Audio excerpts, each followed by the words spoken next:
Así que vamos a ir a medida que vayamos avanzando.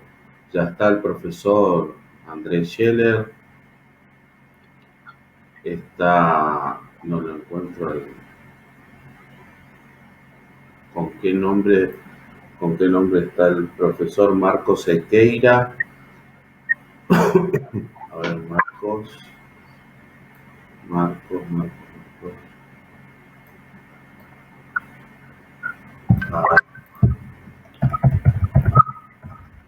bien,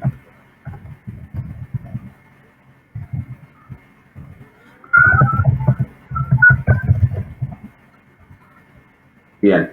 Entonces vamos a dar inicio formalmente, vamos a dar inicio a este webinar donde vamos a tratar en principio el análisis de los principios penales en delitos informáticos y con posterioridad la función punitiva del Estado en contexto del COVID-19 con prestigiosos colegas que nos están acompañando desde Colombia, el doctor Juan David Carbona, que está desde España, desde Argentina y Córdoba, el doctor Marcos Cerqueira, y desde Santa Marta, Colombia, también el doctor Aldair José Bueno Atienzo. En primer término va a hablar el colega, el doctor Juan David Cardona Pérez. Me permito presentarlo porque merece, la verdad, tiene un currículum súper interesante y es especialista en el tema, es abogado, litigante y además es ingeniero en sistemas, es magíster en derechos humanos y además es director estratégico de la compañía Arcon Group. Además, forma parte de Ciberabogados, perdón, y Soluciones Técnicas Forenses, es vicepresidente de International Association Identification, División de Colombia, en el subcomité de informática forense, es docente universitario y maestrando en Derecho de la Ciberseguridad y Entorno Digital en la Universidad de León en España, donde se encuentra actualmente. Y el agradecimiento es doble porque la verdad que allí en España ya es más de las 11 de la noche y Juan David, como amigo que es y que lo considero, siempre está ahí presente, un profesional al cual en el poco tiempo que conozco llegué a apreciarlo mucho y creo que formamos una amistad interesante. Juan David, te doy la bienvenida, te cedo la palabra y la verdad que agradecido de vuelta porque estés presente acá con nosotros en este webinar. Edgardo, muchísimas gracias. Gracias por la presentación. Gracias a todas las personas que nos acompañan hoy. Un saludo, extiendo el saludo a mis colegas, a mis contertulios, el doctor Andrés Scheller y Aldair Bueno Atencio. Eh, hoy vamos a hablar de un tema que me apasiona, es el tema de los delitos informáticos y lo vamos a abordar en tres tiempos, si me permiten. Un primer tiempo donde vamos a ver qué son los delitos informáticos, la parte, digamos, técnica de los delitos informáticos que desconocemos muchos de los abogados y los cuales deberíamos de conocer ampliamente antes de entrar a abordar, como ya lo vamos a ver. Una segunda parte, que es la legislación interna y el bloque de constitucionalidad frente a los delitos informáticos, como entiendo que hay personas no solamente de Colombia, sino de todo el continente e incluso personas de Europa, lo voy a abordar básicamente desde el punto de vista internacional, el litigio penal de los derechos informáticos a nivel internacional. Y por último, vamos a plantear unas preguntas, porque finalmente esta charla, si venían a aclarar dudas, lo que se van a llevar es una decepción, porque al finalizar vamos a estar todo, como digo yo, todo va a estar lo suficientemente confuso. En ese orden de ideas, vamos a iniciar esta charla y vamos a ver hacia dónde van esos delitos, hacia dónde van los delitos informáticos y qué es lo que nos depara eh, la legislación y lo que yo he llamado la globalización del derecho en cuanto a lo que atañe al ciberespacio. Voy a compartir entonces la pantalla. Bienvenidos sean todos. Espero que esta es la primera vez que uso esta aplicación como ponente, entonces espero que funcione el audio del video que les voy a compartir. Ahora sí, dale, ahora sí. Como vieron en el video, entonces, todo se resume en esta frase del doctor Ricardo Posada Maya. La ciencia deja de ser ficción en el momento que toca regularla. Y es lo que ha venido sucediendo durante unos años atrás, desde hace unos años, ha venido sucediendo con el derecho y en especial el derecho penal. Pero no solamente el derecho penal, también el derecho laboral, el derecho de familia, pues nunca nos imaginamos solicitar en el derecho de familia la custodia digital de un menor. Le sonará extraño a muchos, pero así es. Ya se ha solicitado la custodia, la primera custodia digital de un menor, consistente en que ese menor que está lejos de uno de sus padres pueda tener la facultad, la regulación, aparte de la custodia, la regulación de las visitas digitales con el padre o con la persona que está lejos de él. No voy a entrar en detalle porque no es el objeto de esta charla, pero es para que lo vayan dilucidando un poco sobre hacia dónde vamos con la implementación de la ciencia y la tecnología en este mundo ciberdigital. Bien, ¿qué es un delito informático? Wilcapi Peñafiel define el delito informático. Hay dos acepciones. A mí me gusta más la segunda que la primera. Ustedes la están viendo. Yo solamente voy a hacer la introducción de la segunda, que es la con la que me identifico.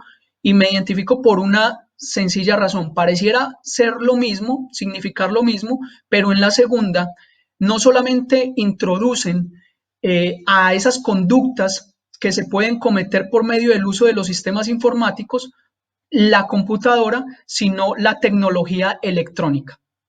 Entendiendo la tecnología electrónica no solamente como el computador, sino el smartwatch, el smart TV, cualquier dispositivo electrónico que tenga o que pueda tener almacenamiento digital, que pueda transmitir datos y que pueda almacenar datos, que sirva como método, como medio o como fin.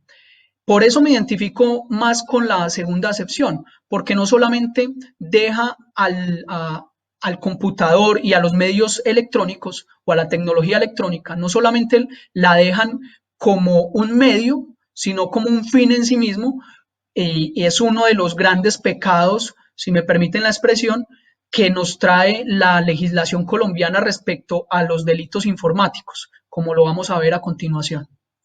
Bien, una vez entendido entonces qué es el delito informático, vamos a ver qué se entiende por ciberdelincuencia y cibercriminalidad. ¿Será que es lo mismo? ¿Será que es lo mismo hablar de un ciberdelincuente a hablar de un cibercriminalidad, de un cibercriminal? ¿O es lo mismo hablar de un ciberdelito a hablar de un cibercrimen? Pues bien, lo primero que tenemos que entender es cuál es esa diferencia que ha marcado la doctrina y que ha marcado la jurisprudencia respecto al delito y al crimen. El delito, o más bien, el crimen entendiéndose como aquellos delitos que son cometidos de forma grave. En ese entendido, la pregunta que surge es, ¿qué es grave para el legislador? Lo grave, ¿en dónde se da? Y en cuál es ese límite para yo definir qué es grave y qué no es tan grave. De ahí que se hablen en derecho internacional humanitario, se hable de crímenes de lesa humanidad, crímenes de guerra. Y dentro de los crímenes de lesa humanidad, pues aparecen otros que también trae otros crímenes que también de los cuales habla el Estatuto de Roma, como el genocidio y como el crimen de agresión, entre otros. Bien, entonces En ese entendido y partiendo de esas definiciones, me he permitido definir y hacer esa diferencia entre ciberdelincuencia y cibercriminalidad porque en los textos lo usan indistintamente. Es decir, aparecen hablando de ciberdelincuencia y líneas más abajo hablan de cibercriminalidad como si fuera un sinónimo. En mi concepto no es así. En mi concepto lo llevo a la definición que les planteaba ahora, donde al igual que en la ciberdelincuencia, en la cibercriminalidad, las personas o organizaciones criminales que mediante el uso de equipos o medios informáticos, bien sean como medio o como fin, transmitiendo información o almacenando información, atentan de forma grave en contra de uno o varios bienes jurídicos tutelados. Y aquí la primera pregunta que nace es, ¿y cómo puedo atentar yo, o será que yo puedo atentar contra el bien jurídico tutelado de la vida? Ya más adelante lo trataremos de resolver. ¿Cuáles son los delitos informáticos en Colombia?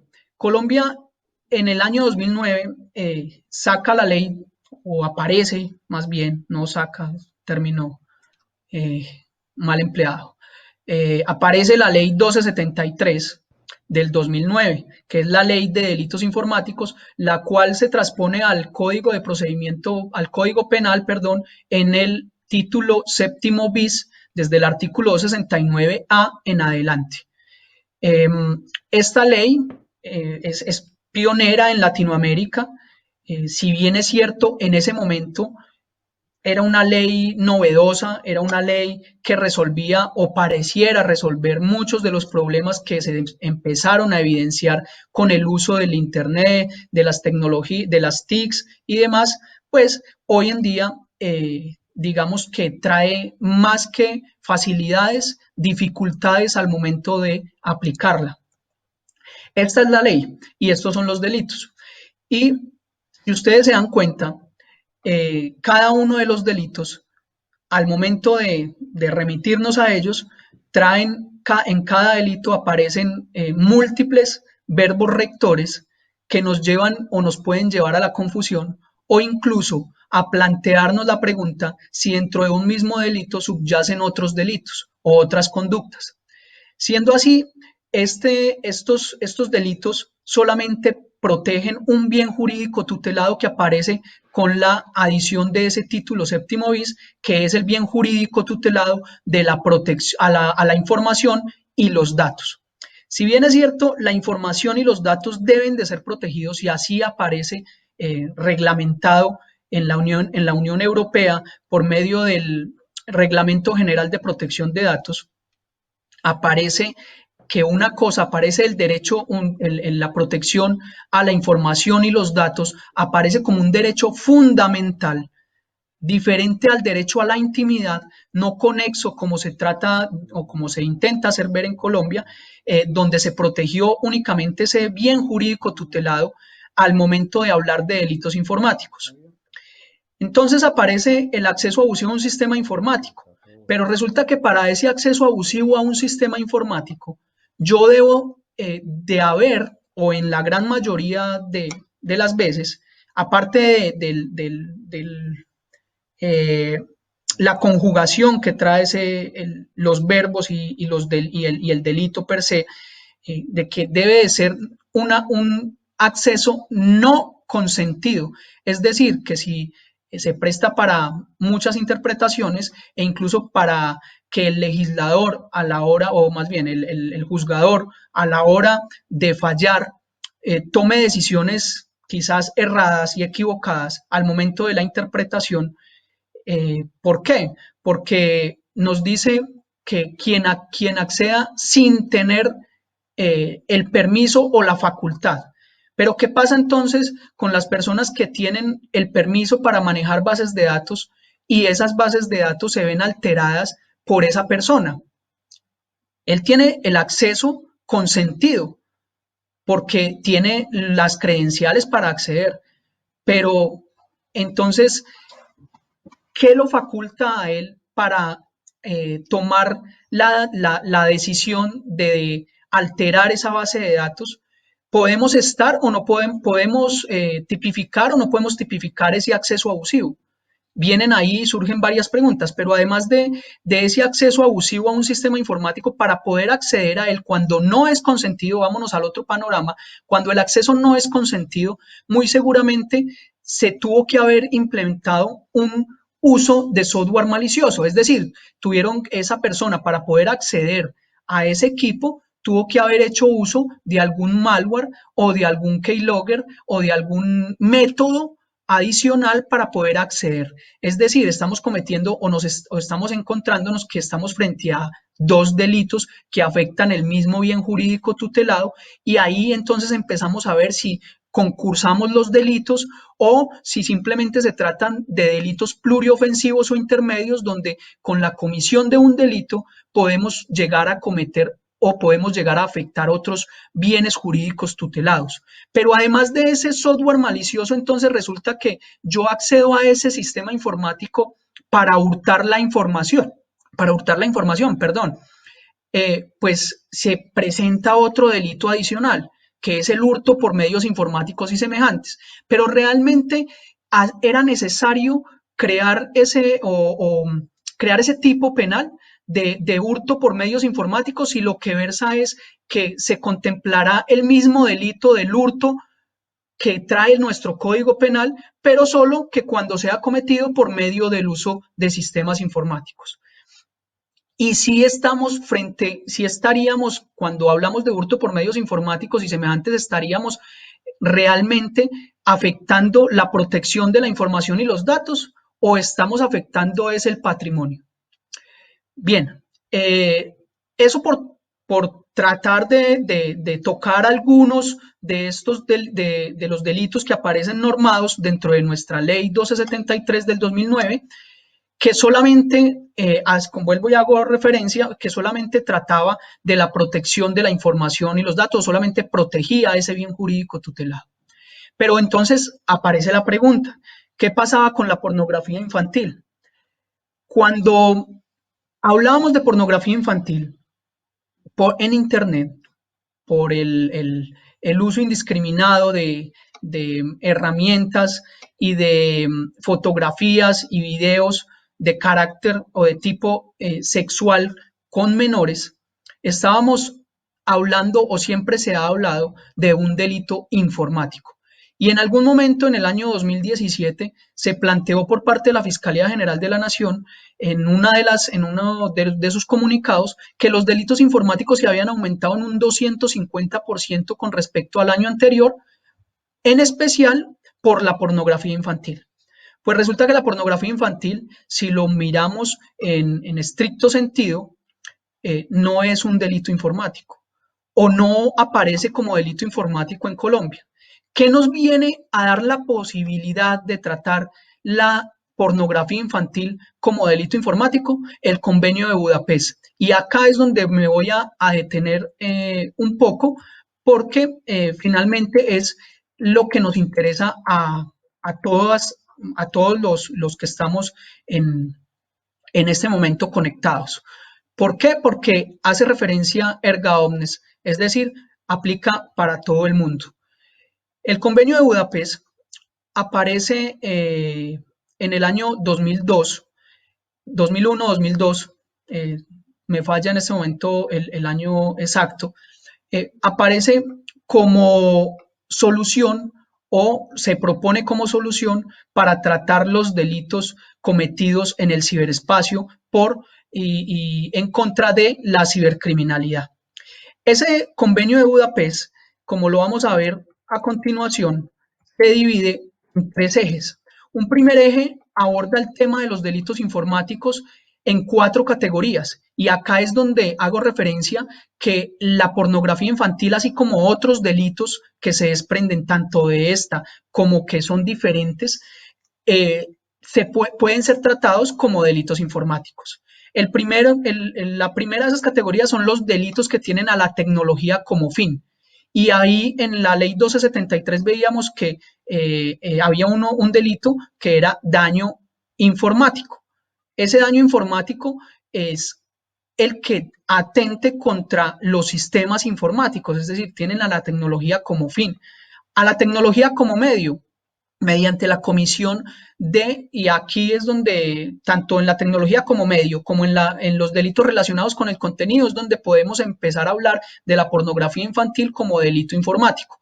¿Por qué? Pues por el contenido primero, y segundo, porque están utilizando los medios electrónicos o la tecnología como un medio para cometer cierto tipo de delitos o de conductas típicas. Entonces, y una cuarta categoría que viene más relacionado, a mi parecer, con lo que en la legislación colombiana aparece en el título octavo, perdón, en el título séptimo, que es frente a la propiedad intelectual. Eh, Dadas esas cuatro categorías, ya podemos ampliar el rango de los delitos informáticos y hablar en sí de los delitos informáticos de una manera más amplia. Es decir, ya podemos hablar que quienes clonan las tarjetas de crédito puede ser considerado desde cierto punto de vista como un delito informático, que la pornografía puede ser considerada un delito informático. Hay un segundo eje que es supremamente importante, porque ahí es donde empezamos a hablar de los principios, y uno de los principios fundamentales que se vulneran al momento de abordar los delitos informáticos es el principio de la contradicción y la libertad probatoria. ¿Por qué? Porque es difícil probar este tipo de delitos, y al momento de intentar probarlos se hace una referencia a cómo se adquirió la evidencia digital. No es de esta charla, pero solamente lo voy a mencionar, el tema de la evidencia digital. Porque allí es donde se violenta o se vulnera estos dos principios de los cuales estoy hablando. Al momento de recolectar esa evidencia digital, no hay ninguna norma a nivel internacional, más que estándares internacionales, que nos digan cómo realizar esa recolección de esa evidencia. Pues bien, el Convenio de Budapest en este segundo eje nos trae unas normas procesales que van desde el artículo 14 hasta el artículo 21, y esas normas procesales hacen referencia a cómo cada uno de los estados debe de conservar y de colaborar sin necesidad de cartas rogatorias entre estados o de asistencias internacionales en la entrega de evidencia digital en el momento de la comisión de un delito informático. Y un último eje, no menos importante, que es el que nos habla de la extraterritorialidad de esos delitos informáticos, que pueden ser cometidos desde Colombia y vulnerar el delito, materializarse en España, en Italia o en la China. Y pongo estos tres ejemplos por lo siguiente, porque el Convenio de Budapest aplica para los estados como todo, de acuerdo a nuestra Constitución, en los artículos 93 y 94, pues como entran por bloque de constitucionalidad y aplican si han sido ratificados. Colombia ratifica el convenio el 24 de julio del 2018 mediante la ley 1928. Es decir, Colombia hace parte del convenio y por consiguiente debe cumplir con estas características o con estos supuestos. Además, el convenio trae otra perspectiva, o más bien otro mandato, que es y que se debe de cumplir, y que Colombia está en mora de cumplirlo. Argentina ya lo está haciendo, Chile ya lo está haciendo, desconozco si Ecuador y Perú, pero puedo hablar de estos tres. Colombia no lo ha hecho, y es la responsabilidad penal de la persona jurídica. Odiada por muchos, amada por otros, pero así como lo que vamos a pasar a ver ahora, que es, y me adelanto un poco, que es la responsabilidad, para que ustedes lo vayan pensando, que es la responsabilidad penal de los entes dotados de inteligencia artificial. ¿Tendrían o no tendrían responsabilidad penal? Ya lo vamos a ver. Bien, me regreso un poco acá, y para ver las características de la delincuencia informática y las dificultades en su investigación. Lo primero es la rapidez de su comisión. Como ya lo dije, yo puedo cometer el delito estando a un solo clic, mientras que el paseo millonario, el mal conocido como paseo millonario, donde a mí me secuestran por un rato, por un momento, por un espacio de tiempo, no sé si estoy redundando, bueno, por un espacio, y me llevan a un cajero para desocupar mi cuenta. acá no hay necesidad y se van a demorar, los delincuentes van a demorar mucho en ejecutar su acción. Acá no hay necesidad de eso. Acá con un solo clic, yo no solamente, aparte que cuando se da ese supuesto paseo millonario, solamente hay unos topes que dejan entregar los cajeros. Acá no, acá la rapidez de su comisión es a un solo clic y estoy desocupando no solamente una cuenta, sino miles de cuentas y estoy dejando un hueco financiero a cualquier banco y a muchísimas personas. La distancia entre la acción versus el resultado, lo comentaba y es uno de las otras dificultades que nos trae la delincuencia informática y es la extraterritorialidad. Dificultades que se vienen a solucionar un poco con la adopción del convenio de Budapest, y digo un poco porque no se ha terminado de adaptar y de adoptar ambas, adaptar y adoptar a cada una de las legislaciones, por ejemplo, en el sentido de que el convenio de Budapest obliga a los estados a tener una respuesta 24/7 y en el caso de Colombia la respuesta 24/7 la está dando el Colser, pero el Colser no es el llamado a realizar las indagaciones y a realizar las investigaciones y a realizar la recolección de la evidencia digital dentro de un proceso judicial. Pero está asumiendo esa responsabilidad. Entonces, por eso digo que hace falta adaptar, pero también adoptar. Otra de las características es la facilidad para asegurar la impunidad. Pues yo puedo estar en Colombia, contratar una VPN, pero además de la VPN, o sea, una red privada virtual, pero además que me permita salir a navegar simulando que estoy navegando desde Rusia, desde China, desde Hong Kong o desde cualquier país del mundo, sabiendo que estoy en Colombia. Entonces, esas cosas hacen difícil la investigación de los delitos informáticos. Otras de las dificultades, esto está más dado para la recolección de la evidencia digital, pero lo voy a mencionar, es que las empresas prestadoras del servicio de Internet o las ISPs niegan la información.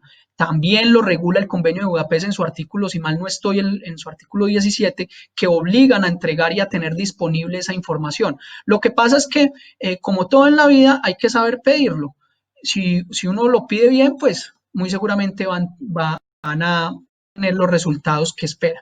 Y acá hago referencia sobre todo para los fiscales o en aquellas legislaciones donde aún conservan el juez instructor. Para esos jueces deben de dar una orden a policía judicial que verse sobre cuando quieran saber una IP y ordenar esa búsqueda de esa IP a la empresa de telefonía, a la empresa de prestadora del servicio de Internet, deben de ir tres componentes fundamentales: hora, fecha y uso horario, además de la IP. Entonces, si no van, ¿eso por qué? Por un tema de que las IPs son tanto estáticas como dinámicas, y si son dinámicas, pues muy seguramente en este momento yo puedo estar navegando con una IP, apago el computador, cuando me vuelva a conectar, esa IP que yo tenía la va a tener el vecino. Entonces, debo de saber exactamente para poder que no me nieguen esas respuestas. Bien, voy a adelantar un poco. Acá ya tenemos, ya hablé sobre eso, aparece el convenio de Budapest, Constitución Nacional, Código Penal Colombiano, artículos 236 y 242b. El artículo 236, no quiero detenerme mucho, sé que hay varios colombianos, pero en un entendido que quiero que se entienda para todo mundo, no voy a hacer énfasis en estos artículos, o si lo hago, espero que las demás personas lo equiparen o hagan la analogía o el estudio de derecho comparado con sus legislaciones. Esto en el Código de Procedimiento Penal, el artículo 236, nos habla de la recolección de la información dejada al navegar por Internet o medios semejantes. No es más para la charla de evidencia, del valor probatorio de la evidencia digital, pero hago referencia a él porque es lo único que faculta a los fiscales en este momento y a los abogados de la defensa para solicitar que se hagan ciertas actuaciones frente a la investigación y la recolección de evidencias en los delitos informáticos. Y aparece uno muy nuevo que aparece con la implementación de la ley 1908 del 2018, que es la ley de contra las organizaciones criminales, y es el artículo 242b. El artículo 242 nos habla del agente encubierto. El artículo 242b entonces nos trae la figura del agente encubierto virtual, es decir, aquella persona que puede ejecutar acciones o que puede cometer algunos de los delitos. Ojo, y entiéndase bien, no es que los esté cometiendo, está facultado para utilizar esas herramientas investigativas con el fin de llegar a probar un delito. Así como en el delito de tráfico de estupefacientes, el agente encubierto puede llegar a estar facultado para negociar en algún momento estupefacientes. Acá el agente encubierto virtual va a estar facultado para utilizar medios como malware, software malicioso y acceso abusivo a un sistema informático para investigar ciertas conductas. Aparece la ley 527 del 99, bueno, en esto no me voy a detener, solamente para que lo tengan como referencia, y sí quiero hacer referencia a la sentencia C334 del 2010, que es importante, ¿por qué? Porque en Colombia y en el mundo no hay nada que nos diga cómo, no hay ninguna norma, no hay ninguna norma que nos diga cómo recolectar la evidencia digital frente a los delitos informáticos. La sentencia C334 del 2010 lo que dice es, bueno, pues si no hay nada, si en Colombia no hay nada, entonces vámonos a la pirámide de Kelsen, por eso lo coloco acá como simulando una pirámide y aparece el Convenio de Budapest, Constitución Nacional, Código Penal, Ley 527, estándares, y aparecen esos estándares. Yo sé y soy consciente que los estándares no aplican dentro de la pirámide de Kelsen ni dentro del bloque de constitucionalidad, pero es que así no lo hace entender el magistrado al momento de darnos esta jurisprudencia, donde nos dice que a falta de normatividad, lo que se debe de realizar o lo que se deberá incluir y aplicar son los estándares internacionales ISO, donde hable o verse sobre la forma de vida que garantice la autenticidad y la integridad de la información y los datos frente a la evidencia digital. El COMPES 3701 y el COMPES 3854 es el que crea el CECIR, el COLSER y el Comando de Operaciones Conjuntas de Ciberdefensa.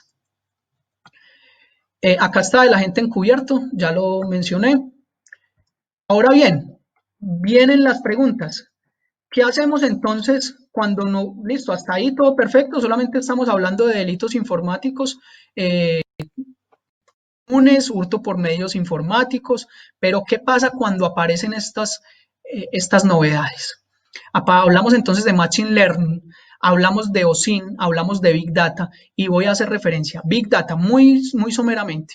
Big Data es la cantidad de datos que no es una cantidad de datos en términos coloquiales sin tecnicismos. Es cuando tenemos unas bases de datos ampliamente grandes, desbordadas del ojo humano, donde el analista o cualquier persona no puede tratar esa cantidad de datos porque es inmensa o son muchos los datos que hay, y para correlacionar esos datos, para analizarlos y demás, es imposible o tardaría mucho.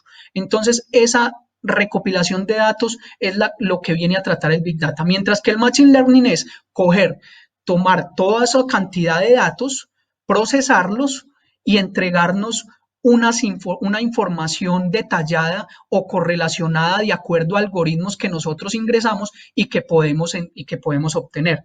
Y digo que acá empiezan los problemas, ¿por qué? Porque entonces aparece lo que es OSINT, Open Source Intelligence, o inteligencia en medios abiertos. ¿Hasta dónde me faculta y hasta dónde puedo yo utilizar la información que aparece en la red, que está en el ciberespacio, y que mucha de esa información, ojo, yo no la he proporcionado, sino que he sido víctima de que me la hayan hurtado y la hayan subido al ciberespacio, y que por esa técnica o esas herramientas la correlacionen y permitan crear perfiles, permitan generar información que puedan atentar contra otros derechos fundamentales. hasta dónde yo puedo decir que esa información está en medios abiertos o que es totalmente abierta. No hay nada, no hay normatividad que hable acerca del tema.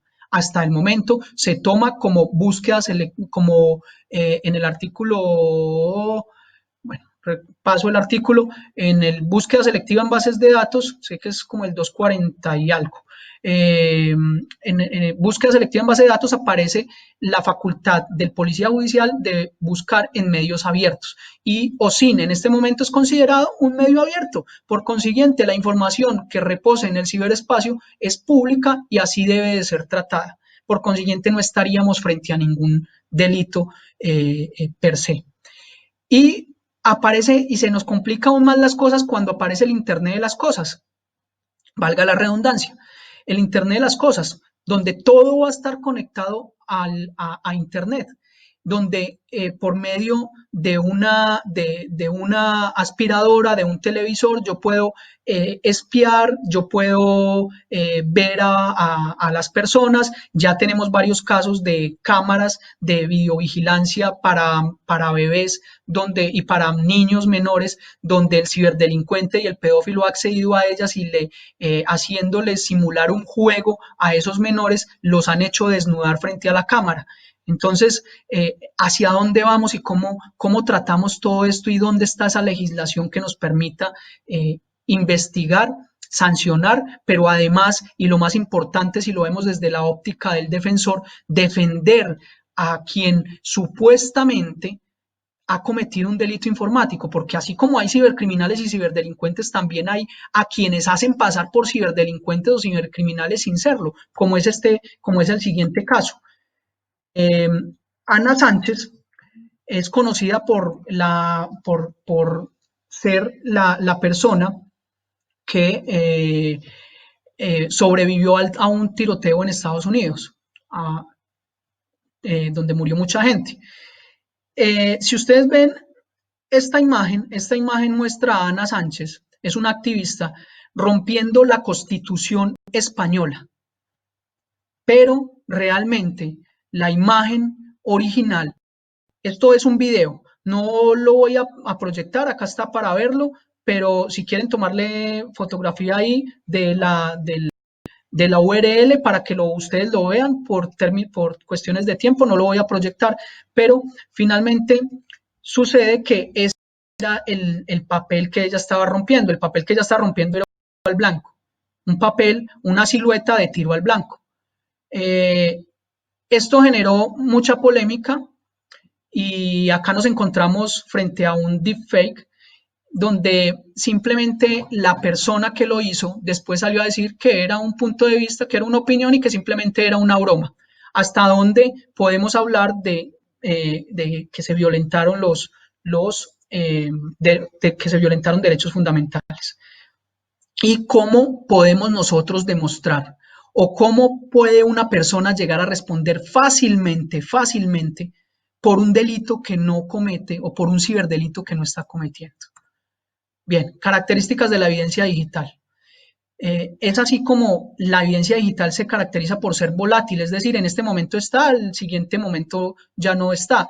Y acá es donde nos la tenemos que jugar toda frente a como fiscales, en el caso de los fiscales, en el momento de generar órdenes que sean instantáneas o incluso la policía judicial tomarlo como unos actos urgentes y recolectar esa evidencia digital en el momento que es. Es duplicable, es eliminable, alterable y modificable, como no es tema de la charla, pero lo traigo para que ustedes lo conozcan. No las voy a entrar a explicar cada una. Bien, ¿qué opinan ustedes de esta situación? Espero no se vuelva a ir el audio. Pero es la realidad. Un robot mató esta semana a un trabajador de 22 años en la planta de Volkswagen en Alemania. Los representantes de fabricantes de autos indicaron a la prensa que el trabajador se encontraba instalando el robot cuando éste lo golpeó en el pecho y lo presionó contra una placa, matándolo. Ojo lo que dice la periodista. Dice, un robot mató a una persona. La primera pregunta que nos surge es, ¿Es típica o atípica la conducta? Incluso, ¿hay conducta? Y luego nos salen otras preguntas. ¿Se puede aplicar la teoría actual del delito? ¿Cómo debería ser la responsabilidad penal de ese ente dotado de inteligencia artificial? ¿Y de quién es la responsabilidad en ese caso? Preguntas que, si gustan, las intentaremos dilucidar al final, pero ustedes también, y la idea es que empecemos todos a plantearnos estas preguntas y a realizar y a darnos nosotros mismos las respuestas, intentar darnos las respuestas. Y acá voy a hacer referencia para que ustedes lo vayan entendiendo. En este momento no hay entes dotados de inteligencia artificial 100%. Lo que hay es entes autónomos o robots autónomos, es decir, que mediante algoritmos generan ciertas acciones o ejecutan ciertas acciones para lo que fueron programados. En el momento en que las redes neuronales simuladas, que ya las están, de hecho yo pensaría y estoy casi seguro que ya están desarrolladas, solamente que nos hacen ver que hasta el momento se están desarrollando por Google, por Amazon y demás, por otras empresas. Entonces, a propósito, un saludo para los señores de Google que nos escuchan. Entonces, esas redes neuronales, cuando sean implementadas en esos entes autónomos, van a poder tomar sus propias decisiones. Alguien hoy me decía que falta mucho tiempo para eso. Lo mismo decíamos cuando se le intentaba dar responsabilidad penal a la persona jurídica y muchos se opusieron y aún se oponen. Y no estábamos tan lejos. Muchos decían que estábamos lejos cuando nació el Internet. Decíamos que estábamos, pero lejísimos de encontrar robots que nos solucionaran los problemas, y hoy ya tenemos a Alexa que con un sinnúmero o con toda la legislación a nivel mundial en sus bases de datos, más la jurisprudencia y la doctrina, al realizarle una pregunta sobre un caso concreto, nos va a entregar una respuesta. Y hoy es así como incluso la Corte Constitucional, vi una noticia hace poco, que intenta implementar inteligencia artificial para mirar qué tutelas son procedentes y qué tutelas no son procedentes, y no desgastarse evaluando esas tutelas. ¿Hasta dónde es fiable esa información? Bien, son preguntas, solamente son preguntas. Ciberataques en tiempo real. Vamos a ver solamente una de las tantas páginas. Vamos a ver si nos la deja abrir acá. ¿Qué hacer frente a esto? ¿Será que tenemos los suficientes peritos, la suficiente policía judicial y los suficientes expertos para atender todos estos casos? España, me sale España porque estoy en España en este momento, es el número 9 en el país, el más atacado en este momento. Vamos a Colombia. Colombia es el país número 19 más atacado, y acá vemos las modalidades de ataque: de denegación de servicio, malware, bueno, en fin, acá si queremos ver más detalles. ¿Cuántos de estos ataques están generando delitos informáticos y desde dónde se están realizando? Y tenemos la gente preparada y los fiscales preparados y los jueces preparados para asumir la responsabilidad de saber si estamos o no estamos frente a un delito informático. Bien, pues las preguntas que surgen en este momento. Y si lo llevamos al campo, y con esto ya termino, si lo llevamos al campo del derecho internacional humanitario y los derechos humanos, ¿qué pasa?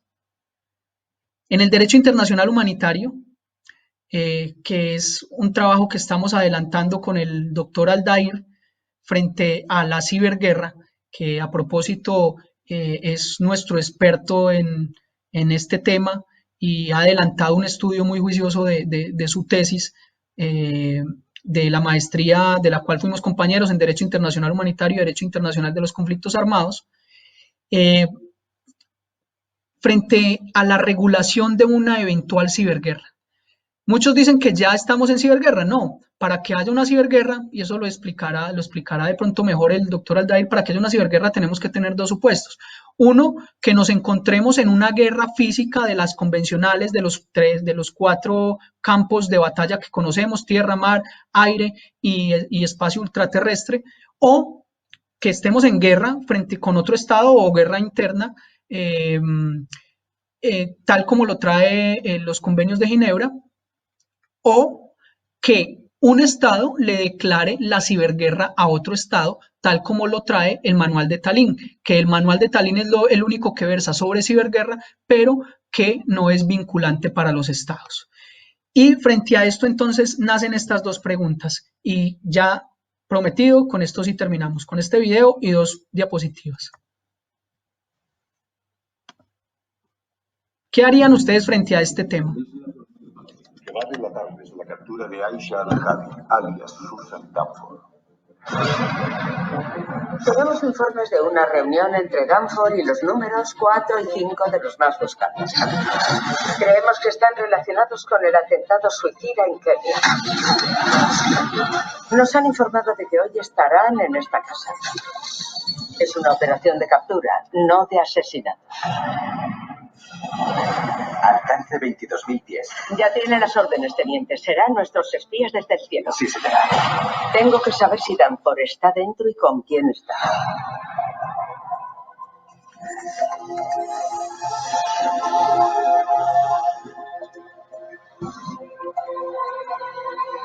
Es Danforth.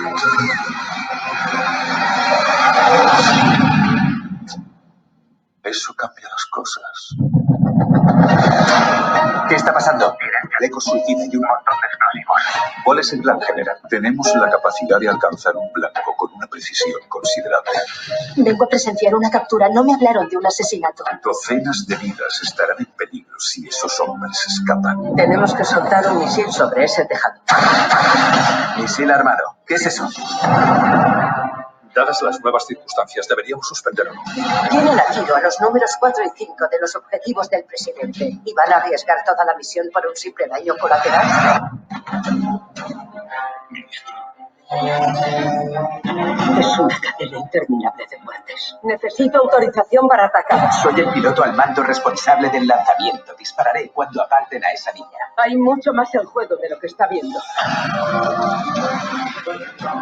Si ellos matan a 80 personas, ganamos la batalla de los medios. Si matamos a una niña, ganan ellos. Tenemos a 2 terroristas suicidas en esa casa y nadie asume la responsabilidad de apretar el gatillo. Perdemos la imagen. Por Dios. Hay que tomar una decisión. Lista. Ahora mismo. 3. ¡Vamos! 2. ¡Esperen! 1.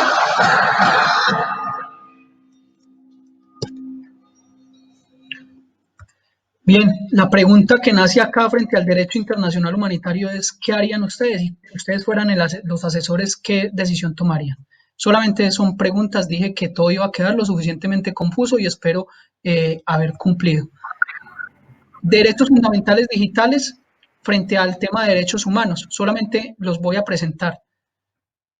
Aparecen como derechos de 4ª generación, en Europa ya están implementados, en Latinoamérica aún no. Derechos fundamentales digitales, protección de datos, del cual se desprenden 4 conexos, que son los que vemos ahí.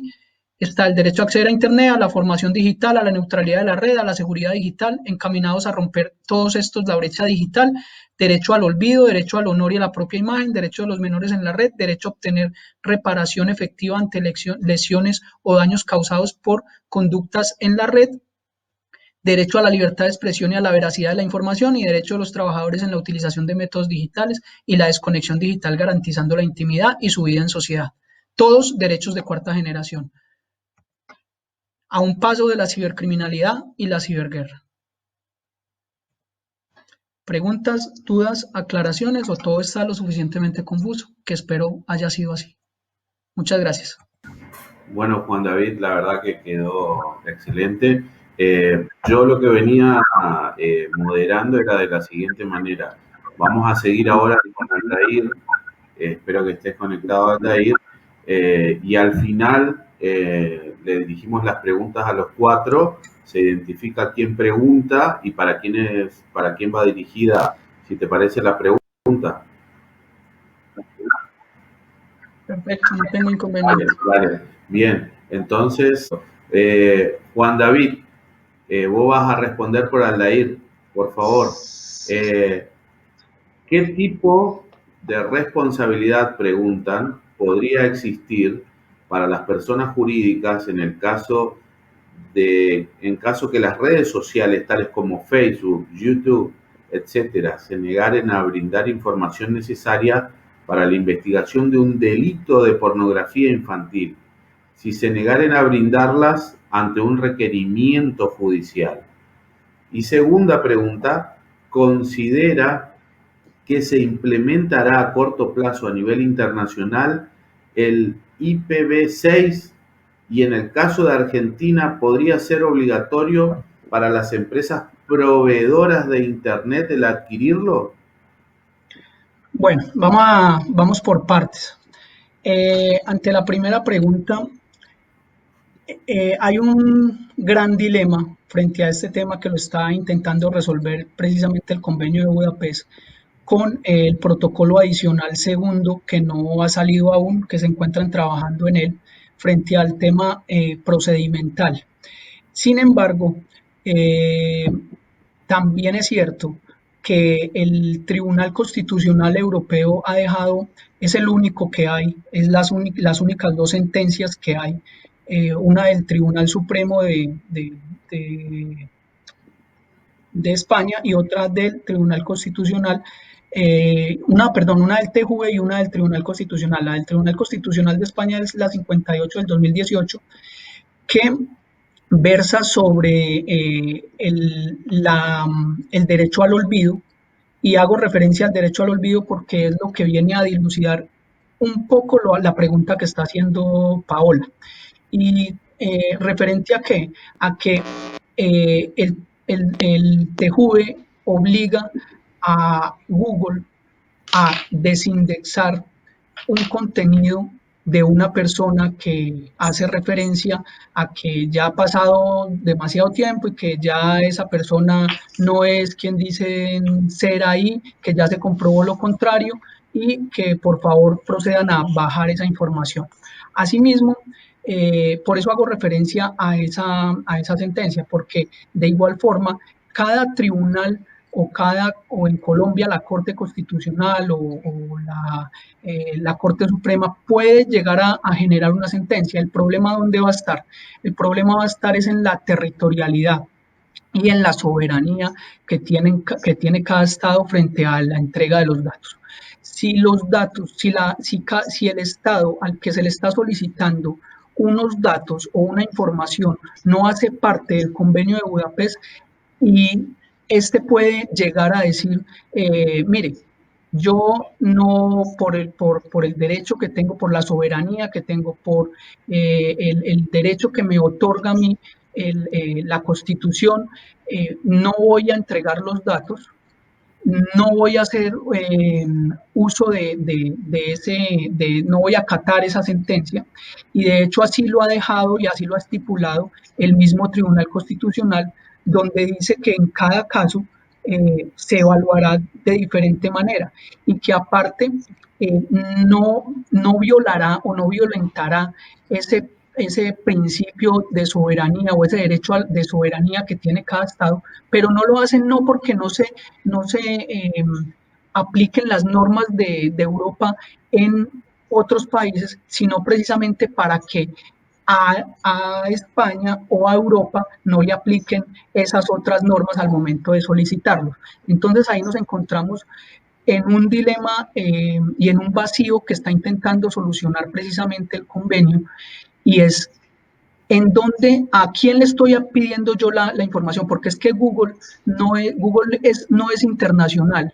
O sea, Google tiene google.es para España, google.co para Colombia. Entonces, Google.ar para Argentina. Entonces, lo que pueden hacer es solicitarle a Google.ar si la información o ese ciberdelincuente dedicado a la pornografía infantil está en Argentina, lo pueden hacer y Google tendrá que acatar la medida, so pena de responder no solamente penalmente como persona jurídica, sino monetariamente. Eso en cuanto al tema de si se niegan o si se pueden negar o no se pueden negar, dependiendo si esa información, ahora, también es cierto, si esa información está en otro país y hacen la solicitud a Google Argentina le puede decir, como persona jurídica diferente a Google España, que puede ser donde esté la prueba, la evidencia digital, entonces le puede decir, mire, eso no me aparece registrado en mis bases de datos, yo no puedo entregar esa información. Tiene que hacer la referencia a tal persona jurídica que es Google España o Google Colombia o bueno, el que sea. Y frente a la IPv6 se responde muy fácil. La diferencia entre IPv4 y IPv6 es que IPv4 tiene un rango de 32 bits y IPv6 tiene un rango de 128 bits. Es decir, las direcciones IP, para los que de pronto no son técnicos y no entienden un poco esta parte, las direcciones IP van con 32 bits y entonces van, por decir algo, 10.268.34.36, etcétera, etcétera. Esas direcciones ya se están agotando a nivel mundial. Entonces no es que sea obligatorio o no sea obligatorio, sino que es necesario. Y es necesario para poder ampliar ese rango de cobertura y poder dar entrada a las nuevas tecnologías que van a requerir muchas más conexiones del Internet de las cosas, de la red 5G y de la red 6G, de las que hablaba el doctor Scheller, que en mi concepto, no afectan vulnerablemente, o sea, no afectan tanto como afectan las redes 3G y 4G que tenemos en la actualidad, no afectan tanto al medio ambiente como si lo afectan esas redes que tenemos actualmente. Es un concepto técnico que me llevaría tiempo explicarlo, pero es mi opinión. Bien, hay otra pregunta, ¿me escuchan? Sí, te escucho, yo te escucho. Sí, bien. El doctor Andrés Scheller se quedó sin señal, parece. El doctor Sequeira se encuentra. ¿Me escucha, doctor? Sí, te escucho. Bien, mire, para ustedes la pregunta entonces, ¿qué opinión tiene respecto de la coyuntura actual en la cual al COVID-19 y el mayor uso de las tecnologías, si podrían generar un incremento en los delitos informáticos?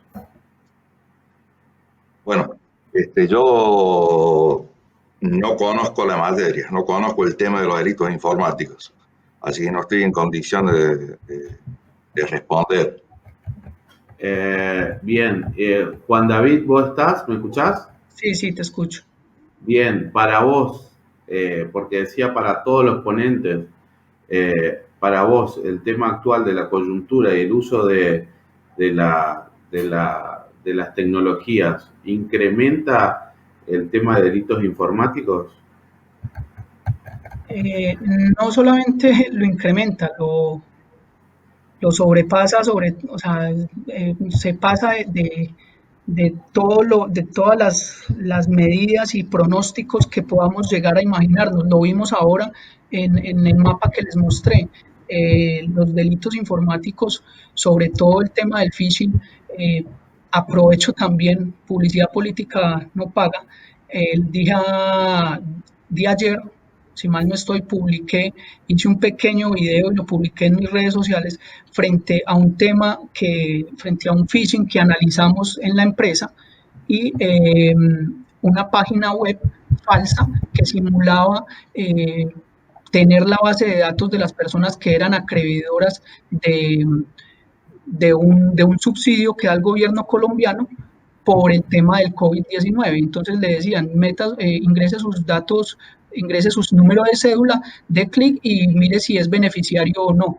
Y resulta que pues uno ingresaba cualquier dato y siempre le decía que sí era beneficiario y que por favor compartiera por WhatsApp el link. Entonces lo analizamos y lo presentamos, ese video está en las redes sociales y vuelvo y digo, lo incremento, o sea, es el momento propicio para ejecutar todos los delitos informáticos porque los ciberdelincuentes no tienen otra cosa más que hacer, además de que es a eso lo que se dedican.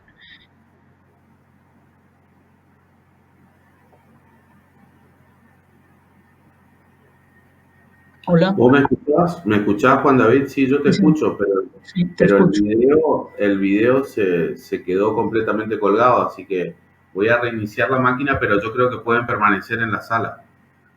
Pero te escuchamos. Ah, bien. ¿Y me ves? Sí. Perfecto. Bien, bien. Seguimos.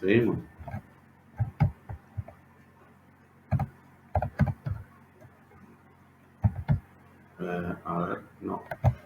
Es imposible para mí continuar. Reinicio la máquina, pero ustedes sigan en la sala.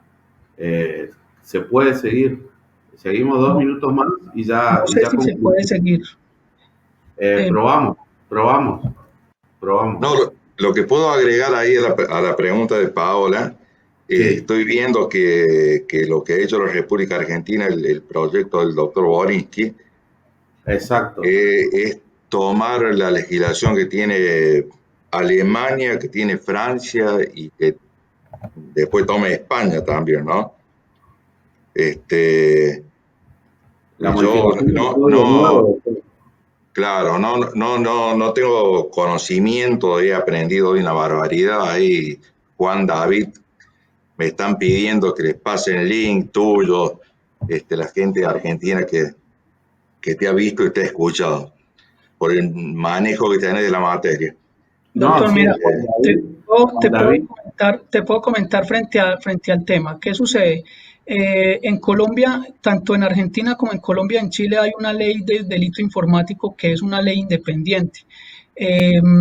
Lo que se pretende hacer, o lo que en mi parecer es una manera muy acertada, es implementar, como bien lo acaba de mencionar el doctor Cerqueira, como lo tienen en España, donde no hay una ley definida para delitos informáticos, sino que dependiendo del bien jurídico tutelado que afecte ese delito informático, lo ingresan dentro de ese título de esos bienes jurídicos tutelados. Entonces, es así como que es una de las preguntas que siempre nos hacemos. Entonces, ¿qué hay que hacer? Una ley de delitos informáticos, no porque vamos a desbordar el tema en el sentido que cada vez que salga un delito, entonces lo tenemos que meter en la ley de delitos informáticos. Mientras que entonces nace también otra propuesta, que es darle mayor punibilidad a cada delito, porque entre otras, soy un convencido que en el 2021, yo lo había pronosticado en el informe de Fiscalía General de la Nación Colombia para el 2021.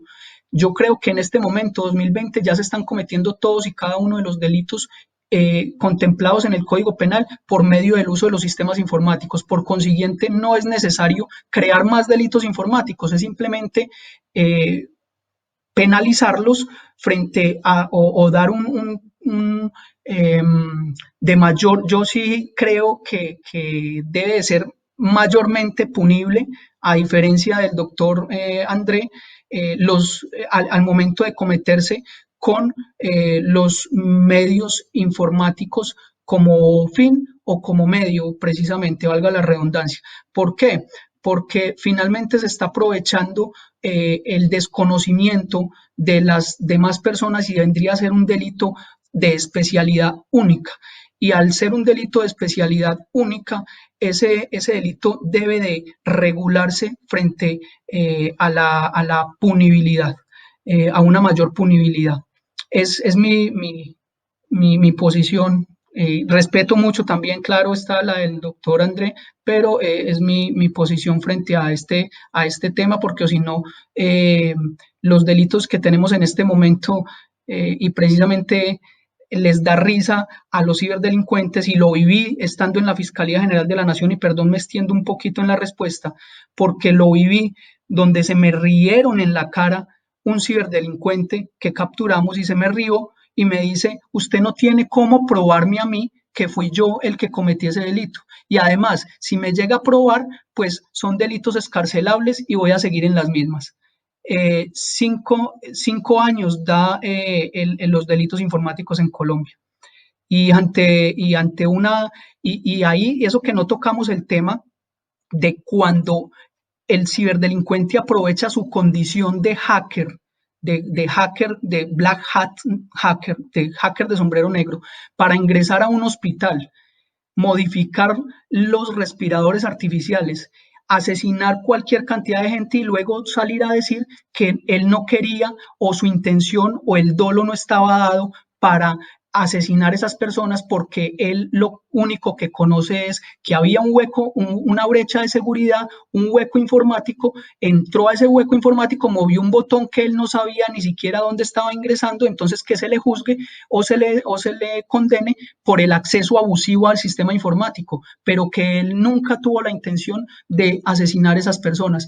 Y efectivamente, si nos vamos a los delitos informáticos, que era lo que yo decía, es un delito pluriofensivo intermedio que al momento de cometerse afecta a otros bienes jurídicos tutelados sin la posibilidad de que se castigue, si me permiten la expresión, o de que se penalice con la severidad que debería de ser penalizado. Entonces, por eso y por otras razones más que no voy a entrar en detalle porque me llevaría todo el tiempo acá, y quiero escuchar las demás opiniones y responder las otras preguntas también.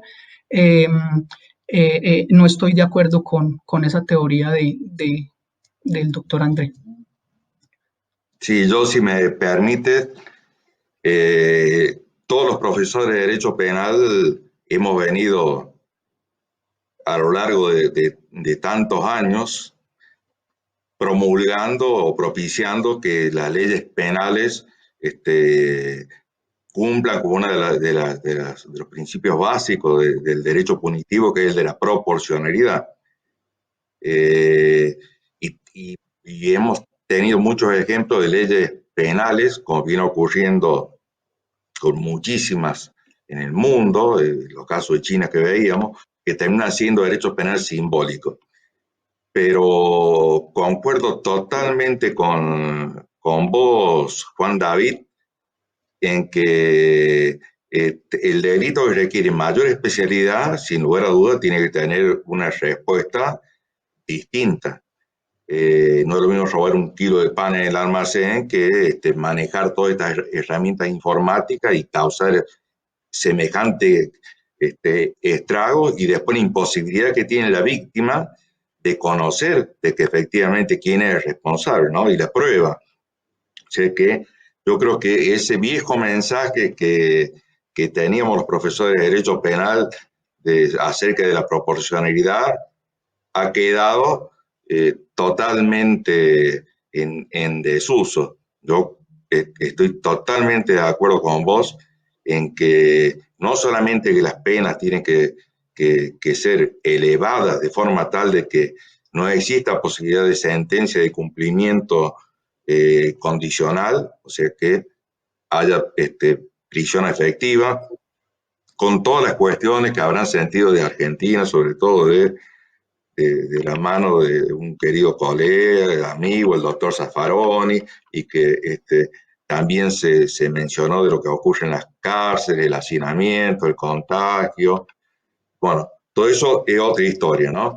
Pero que esta clase de delitos tiene que tener un monto de pena mucho más importante que tienen en estos momentos los ordenamientos jurídicos que estaba viendo recién, Alemania, Francia, España, y el proyecto que se conoce como proyecto de Borinsky, me parece que sin lugar a dudas debe ser así.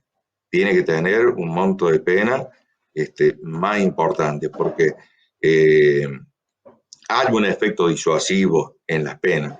Por supuesto que lo ideal sería, bueno, primero no tener leyes penales en blanco, pero bueno, vos lo acabas de explicar muy bien, acá es imposible no tener una ley penal en blanco, porque definir toda la conducta requeriría estar cambiando todos los días las leyes. Y lo que me parece que sí está faltando en en casi todos los sistemas es un ordenamiento que, valga la redundancia, tenga sistematización. Por ejemplo, Argentina tiene un código penal y tiene 2.300 leyes penales, extramuro del código penal. El régimen penal tributario, que es la especialidad mía, es una de esas 2.300 leyes. Y bueno, y el Código Penal también se ha venido modificando desde que se sancionó en 1868 en Argentina el primer proyecto de Tejedor.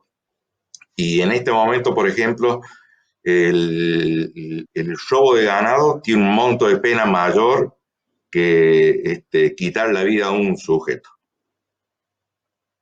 Bueno, todo ese tipo de situaciones tienen que corregirse, pero vuelvo a decir, estoy completamente de acuerdo en que esta clase de delitos que no la puede cometer cualquier individuo y además el daño que tiene prácticamente no se puede medir por lo que vos acabas de explicar.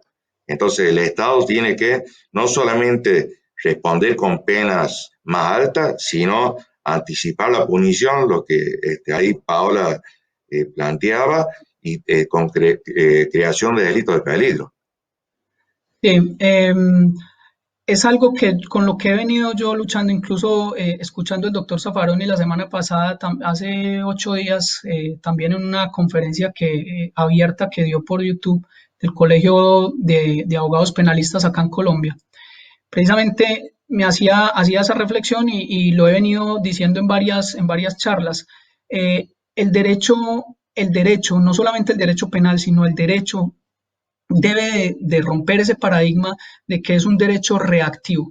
El derecho tiene que ser prospectivo y así nos lo trae la Constitución española. Y hablo de la Constitución española, pues primero porque estoy acá, la conozco de primera mano porque es la que estoy estudiando, aparte de toda la normativa europea, pero hago referencia al artículo 18.4. La Constitución española es de 1978 y en el artículo 18.4 reguló el uso de la informática respecto al derecho a la intimidad y a la protección y la privacidad de los datos como derechos fundamentales. Entonces, en el 78, que todavía no existía Internet, que hasta ahora estaban en la génesis de su creación, Internet viene en el 83 y ya había una regulación para cuando naciera Internet. Máxime ahora que si nos ponemos a esperar y a reaccionar, volver el derecho reactivo frente a los delitos informáticos, en el momento en que normemos frente a un delito, ya ese delito no va a existir y va a existir otro. Entonces tenemos que pensar a futuro y apoyarnos de las personas que son conocedoras en las materias tecnológicas y generar el derecho, el nuevo derecho, que es el derecho en contexto multidisciplinar. No sé, doctor, si les parece, creo que Edgardo está teniendo un poco de problemas, me pide que por favor vayamos con las otras preguntas. Por acá veo una pregunta del doctor Gilberto Pardo. Saludos, doctor Gilberto, en Colombia. El doctor Andrés, si el aumento de las penas no ayuda a disminuir la delincuencia, ¿cuál sería la solución si el sistema penal acusatorio colombiano es funcional o no para nuestra cultura? Doctor Andrés.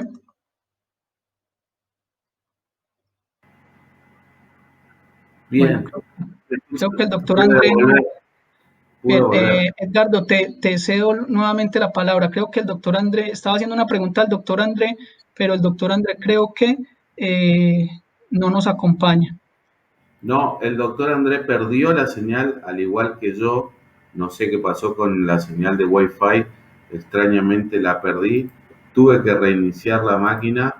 Creo que se siguió grabando. Yo creo que se siguió grabando. Voy en la pregunta, Edgardo, voy en la pregunta. Dice, reitero la pregunta para el doctor Cardona. Sí. Entonces te cedo la palabra, Edgardo, para que continúes de moderador. El tema, Juan David, ¿sabe cuál es? Que al reiniciar yo perdí todo el chat que se había gestionado. Ok. Entonces dice... Así que si lo podés pegar... Si lo podés pegar, reitero la pregunta para el doctor Cardona. Como moderador te agradezco. existe colisión de derechos entre el artículo 17 del Convenio de Budapest y el derecho a la intimidad o de reserva contemplados por la Constitución Nacional Argentina. Bueno, pregunta muy interesante. Mira, el artículo 17 del Convenio de Budapest nos habla sobre la conservación y revelación parcial y rápidas de los datos sobre el tráfico. Y esto es algo que precisamente en Colombia, al momento de adoptar el Convenio de Budapest, y pasó también en Argentina, en Chile y en Perú, al momento de ratificar, y por eso no lo han ratificado, querían hacer uso de las reservas de las que habla el artículo 14 del Convenio de Budapest frente al artículo 20 y 21. Espero no estoy siendo muy enredado. Entonces, el artículo 14 del Convenio de Budapest trae una reserva, la posibilidad de que los estados se reserven el uso del artículo 20 y el uso del artículo 21, más no así el uso del artículo 17. Yo creo que hay que hacer una diferencia en lo siguiente. Una cosa son los datos, y eso lo veíamos en la charla, Edgardo, ¿recuerdas? De la valoración probatoria de la evidencia digital. Una cosa son los datos y otra cosa es el contenido y la información. Y una cosa son los datos de tráfico y otra cosa son el contenido de tráfico. Frente a los datos de tráfico, lo que nos están pidiendo es que entreguemos, o que los operadores, los proveedores del servicio de Internet entreguen la dirección IP, la hora, la fecha y los extremos de comunicación, es decir, las personas que intervinieron en la comunicación o los números telefónicos de los que intervinieron en la comunicación, más no así las personas, porque es imposible saberlo hasta ese momento. Solamente esos datos. Son datos que reunidos en contexto nos dan una información, pero son simples datos. Por consiguiente, en mi concepto, no estaríamos vulnerando el derecho a la intimidad de ninguna persona, puesto que no estamos ingresando a su esfera más íntima, que es la información que esa persona quería transmitir por ese medio.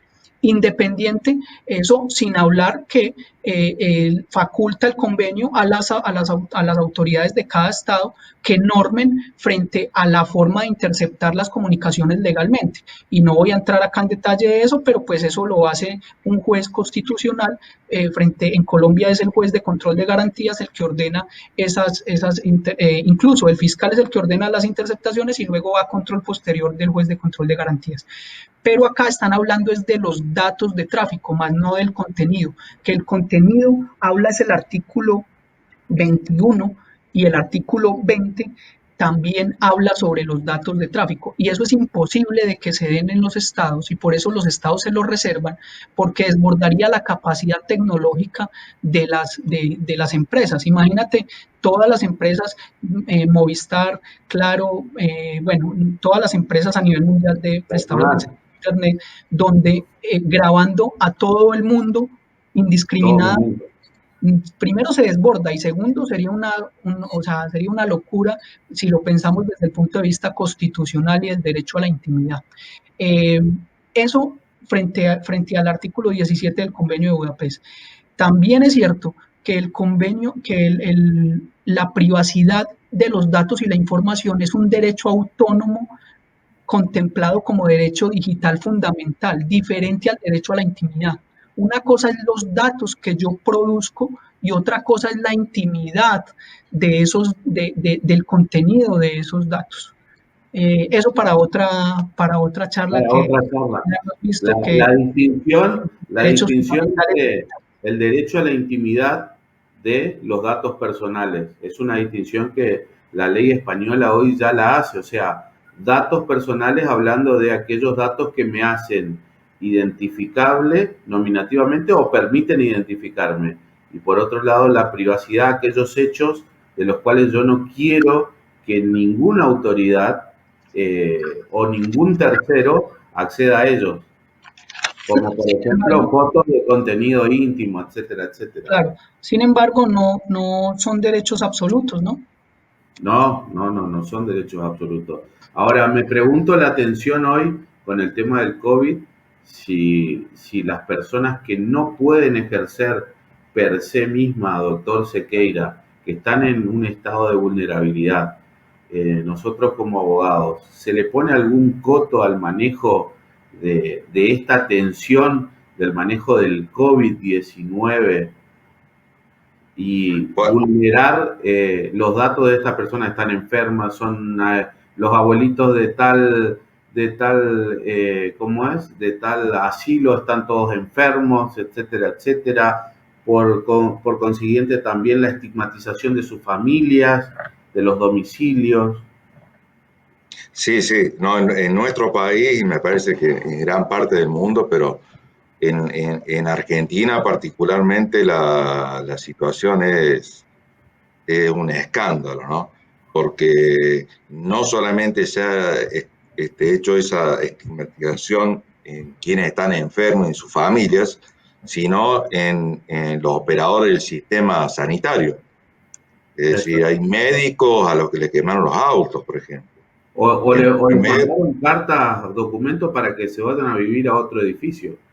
Claro, le impidieron el acceso a quien tenía consultorio en un determinado edificio, etcétera. O sea que, sin lugar a dudas, eso es todo un desafío, un problema en donde la conclusión que yo saco es que no solamente hay que derribar todos esos pilares que teníamos como fundamentales, porque acabamos de ver que ya todo ha cambiado, sino que además hay que volver a la filosofía, ¿no? Es decir, todo lo que estudiamos respecto de Darwin hasta acá, respecto a la naturaleza del hombre, del ser humano, uno se sorprende, ¿no? No logra entender esta clase de acciones, pero están y no pasan por los sectores que son los menos favorecidos de la comunidad, que no tienen acceso a la educación, sino que pasa al revés. Pasa en los sectores que son los más favorecidos, los más cultos, es decir, es incomprensible, pero sucede. Bueno, doctores, yo la verdad que creo que les robé más que un tiempo amable hoy. Les agradezco que me hayan soportado y que me hayan hecho el aguante, como se dice acá en Argentina, por mi problema de desconexión. Doctor Juan David Cardona, como siempre es... Sí. Disculpa, te hago un paréntesis ahí, qué pena yo siempre cortándote. Lo que pasa es que tú sabes que una de mis políticas es no dejar a las personas, en la medida de lo posible, claro está, aprovechando que son pocos, no dejar a las personas con las inquietudes y las preguntas. Hay una última pregunta, Sí, que yo por el doctor... la hizo el doctor Alduvier Albarracín. No hay problema. Frente al tema de qué opinábamos, y creo que de hecho la pregunta iba para los tres, de qué opinábamos frente al agente incitador o al agente revelador, que creo que es la figura en Argentina. Era una de las primeras preguntas, sí. Sí, fue una de las primeras preguntas, entonces quería... Se aclaró con un colega acá que estuvo en el otro webinar contigo, Carlos Ramírez, y aclaró que era el agente revelador. Revelador, sí, en Colombia es el agente incitador, digamos que tampoco es agente incitador, sino agente encubierto virtual. Y la respuesta para el doctor Alduvier la voy a hacer desde el derecho colombiano porque él es colombiano. Y es sencillo, el artículo 242b trae la figura del agente encubierto virtual, solo que lo mencioné en la charla, pero no entré en detalle. Y ese agente encubierto virtual nos trae da la posibilidad de que el agente encubierto podrá intercambiar o enviar archivos ilícitos por razón de su contenido y analizar los resultados de los algoritmos aplicados para la identificación de dichos archivos ilícitos. También podrá obtener imágenes y grabaciones de las conversaciones que pueden mantenerse en los encuentros previstos entre el agente y el indiciado. Pues finalmente no nos trae nada nuevo referente a lo que es el agente encubierto normal. Es las mismas acciones ilícitas que puede cometer un agente encubierto normal frente al tema, por ejemplo, ponía el ejemplo del tráfico de estupefacientes, donde él puede negociar estupefacientes, puede vender estupefacientes, entrar en una negociación frente, claro está, con una regulación y unos parámetros y unos protocolos. Lo mismo sucede acá, en donde está el tema y en donde se da lo delicado de este tema. Es en el momento en que se desborden esas órdenes a policía judicial o esas facultades que le dan a ese agente encubierto virtual y sin saberlo o sabiéndolo, empiece a ejecutar acciones más allá de lo permitido y vulnere la intimidad de terceros, volviéndolos víctimas. Ahí es donde está realmente el inconveniente. Pero, ¿de qué opino yo? De que es totalmente necesario. Es totalmente necesario. Yo sé, Edgardo, que tú tienes una posición un poco encontrada frente al tema por lo de lo que está pasando en Argentina con lo de la ciberpatrulla, El patrullaje. pero y lo hablábamos y lo charlábamos una vez y es precisamente ese el tema. O sea, ¿hasta dónde van las facultades? El tema no está en que se le den las facultades al policía judicial o al ciberpatrullero, porque eso hay que hacerlo, es necesario hacerlo, así como necesitamos de los policías en las calles patrullando. Ahorita necesitamos los policías del mundo ciber porque hemos entrado en las Smart Cities y hemos entrado a volvernos ciudadanos digitales. Entonces se necesitan esos controles, pero ¿qué tanto vulneran esos controles y hasta dónde están permitidos? Lo que siempre nos preguntamos, ¿quién controla al que nos controla? Con eso termino, qué pena. Bueno, la verdad que agradecido, da para un debate dogmático penal. El doctor Sequeira seguro tal vez nos pueda hablar ahí del dolo y de cuestiones temáticas con el agente incitador o encubierto cuando excede la función o cuando toma el control del hecho y cómo acciona acá con el dolo de acuerdo a la interpretación penal de la doctrina argentina y más habiendo tenido un maestro como el doctor Zaffaroni, calculo más o menos por dónde iría, pero yo de nuevo quiero agradecerles tanto al doctor Sequeira, que es un profesional de lo que podríamos denominar de élite de la Argentina, y a vos, Juan. Bueno, yo creo que con lo que te dijo el doctor Sequeira, que ya están pidiendo tu número, la gente se da cuenta que sos otro profesional, como dicen ahí en Colombia, bien berraco. Aquí en Argentina te diríamos que sos un capo. Y bueno, y la verdad que contento, agradecidos. Les doy 1.000.000 de disculpas. No sé qué pasó con el Wi-Fi. Tendré que hacer el reclamo a la empresa prestadora desde Defensa del Consumidor, porque me hicieron perder la intervención de ustedes, pero agradecido desde el corazón y me encantaría seguir teniéndolo en otras propuestas de difusión de conocimiento de lo que ustedes opinan, porque respeto mucho y los admiro y bueno, y la verdad que no tiene desperdicio el tiempo que estuvimos en la web. Así que nada más que gracias. No sé cómo pagar finalmente hasta que empleemos criptomonedas, pero en serio. No, un gran gusto y un honor. El honor es mío, doctor Sequeira. Un gusto conocerle. Igualmente, un enorme gusto.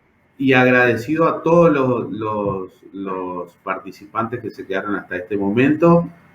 Calculo que son aquellos que quieren escuchar la palabra especializada de dos grandes como ustedes. Así que cierro la charla, les deseo una muy buenas noches. A vos, Juan David, casi buenos días y te agradezco en serio, ¿no? En serio y al doctor Sequeira también. Buenas noches hasta Córdoba, cuídense y espero verlos en otro contexto más feliz. Muchas gracias, igualmente. Un abrazo muy fuerte.